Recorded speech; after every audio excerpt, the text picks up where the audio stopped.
It's a busy sporting weekend ahead, so on Friday we look forward. I'm joined by Simon Burke to unpack the order of events. Let's start with athletics. So Caster Semenya, so she's going to run, but surely this whole issue hanging over her head again, could it affect her performance? I don't know if it'll affect her performance. She's strong. Since 2009 she's had to deal with these issues. With people talking and with competitors not even wanting to congratulate her, or side-eyeing her the whole time. She's led a very lonely life in the world of athletics. And this is just another thing that she has to deal with.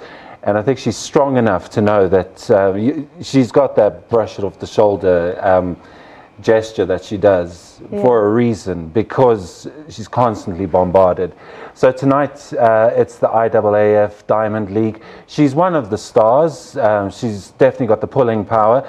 People come to see her amongst others, and they market the event around the likes of Caster Semenya. She's running the 1500 meters, not her strongest.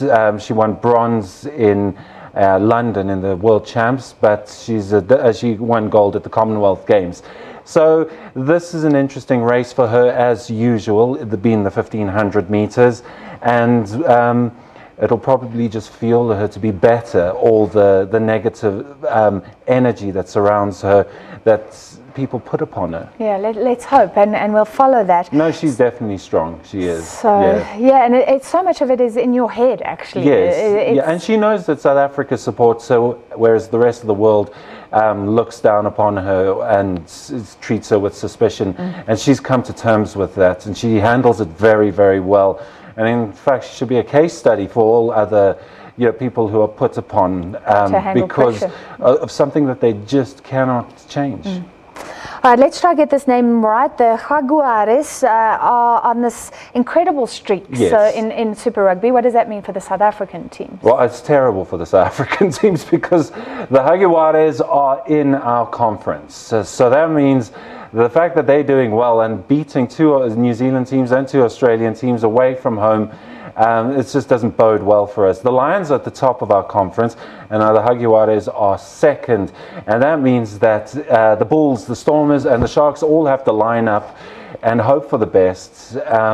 But it looks like now they will be trying to chase one of those very far off wild card positions, because usually what happens is that the top two from the group would go through. The first as a qualifier, the second as a wild card, and then it's a scrap for the remainders, for the leftovers, basically. And that's where our huge franchises, arguably three of our biggest franchises, find themselves.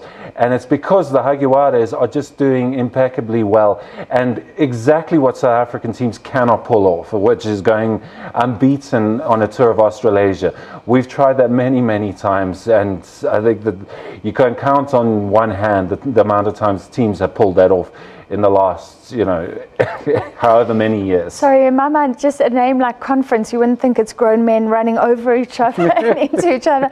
All right. So from rugby, we're running out of time. There's a whole lot of things happening. Yes, so pick out the to-watch kind of events and what you're watching. Well, you've got to watch it all. That's what I'd say. No, the Cheetahs, they're in action against the Scarlets in Llanelli in Wales. That's a playoff for the Guinness Pro 14. This is a team that got kicked out of Super Rugby, and it's amazing to see that they're doing so well and basically sticking it to Super Rugby and saying, you guys treat us badly. And then Sundowns, they got a Champions League fixture against Wydad Casablanca. And stay tuned this evening. Huge announcement coming from Sundowns tonight, and it could or could not involve one of the Spanish giants, perhaps the Catalan Spanish giants. And very quickly, we do have time. MotoGP, golf, yes, cycling. Brad Binder, he's in action in Spain. Not finding the going so good in MotoGP 2, but that step up was necessary in his career. And we also got NFD National First Division playoffs to see who's going to be playing in the promotion relegation playoffs. Jomo Cosmos, the team to look at, Black Leopards as well. But Rail Kings and the Witbank Spurs could also add their 2 cents to the mix. All right, thanks for coming in with your list, Simon Burke. And are you with us later? Of course, yes. All right, you'll see him in action on Prime News. I'll be with you as well, kicking off from 6 o'clock.